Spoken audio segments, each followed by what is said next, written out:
Hey there, I'm Brandon, and this is Dirt Church Devotional. Today I want to talk to you about prayer, but not just any prayer. I want to talk to you about specific prayer.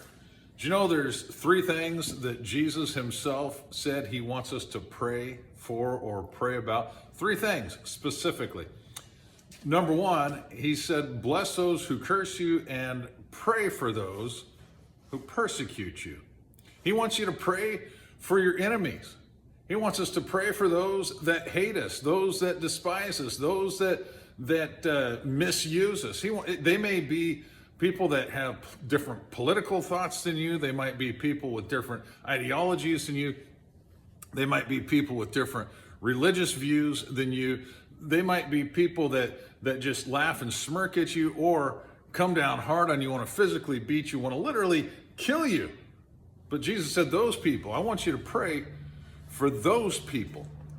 And it's interesting, somebody by the name of Ananias took the time to pray for a guy by the name of Saul. Saul was a religious terrorist, and he was bent on killing Christians, and he was set out to destroy the Christian church.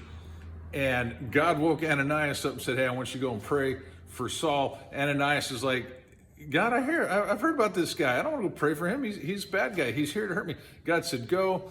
Ananias went, prayed for him. Scales fell from his eyes. That guy, Saul, he became Paul, the apostle, one of the greatest missionary, evangelist, preacher, teachers ever. In fact, wrote most of the New Testament. So, yeah, Jesus wants you to pray for your enemies. Number two, Jesus said, in fact, he said it this way. He said, open your eyes and look around. The harvest is plentiful, but the workers are few. So pray to the Lord of the harvest, therefore, to send forth workers. He wants you to pray that God would send people into the fields, into the workplace, into the areas where the lost are. And it's interesting. I think it's in Luke's account. When Jesus said this, he was standing right in front of a Samaritan village. Why is that interesting? Because the Jews hated the Samaritans. The Samaritans hated the Jews. They didn't like each other. They were at odds. The Jews thought that they were like half-breeds and barely human. Jesus is standing there and he says, look, the harvest is plentiful. Open your eyes. What do we learn from that? You don't know how hungry somebody is for the gospel. You don't know how hungry somebody is to know that there's a God who loves them, who wants to save them, who paid the price for them. So open your eyes and pray that God would send forth workers. And while you do that, understand this. He's going to send you. He might not call you to be a missionary, an evangelist, a preacher, a teacher. He might call you to keep being an engineer or keep being a truck driver. You're going to meet people that need Jesus. Go.